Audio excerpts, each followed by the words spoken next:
Lucan Verus arrived on Capri with ink-stained fingers and a cautious mind. He was young for an imperial archivist, yet his task carried weight. Record letters, copy decrees, and listen without reacting. The Emperor Tiberius lived far from the city now, and distance always breeds stories. Lucan sensed that immediately. The villa stood above the sea, quiet and orderly. Nothing matched the fevered tales whispered in Roman taverns. Still, Lucan noticed how silence worked like a drumbeat. Every pause invited imagination.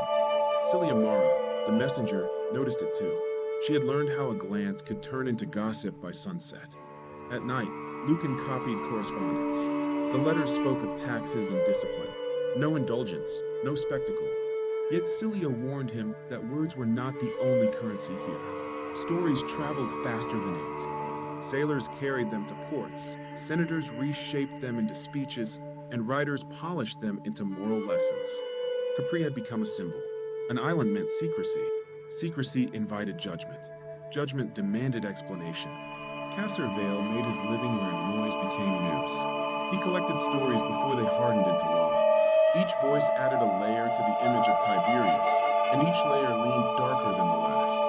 The further the speaker lived from power, the more vivid the claim. A sailor insisted that Capri hid unspeakable indulgence. Castor wrote it down not as fact, but as mood. Rome was restless, and restlessness seeks a face. Nora's fail helped Castor sort the material. He knew how language could tilt meaning. Complexity did not sell. A restrained emperor became a secret monster in ink. Writers sharpened their lines, preferring extremes. Accusations appeared beside jokes. Jokes became anecdotes.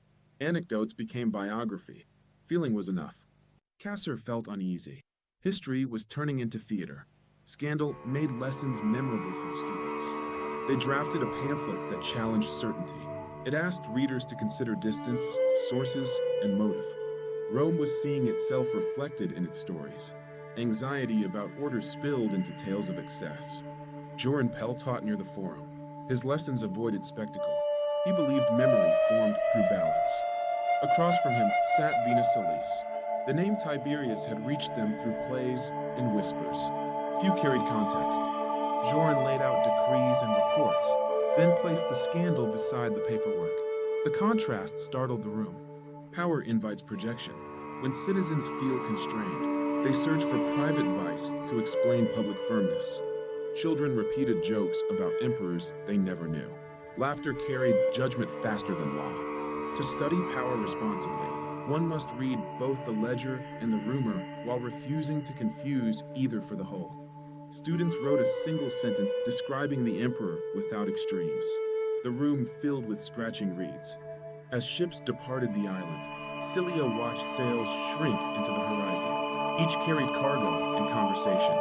The question was not what truly happened, but how belief would shape memory.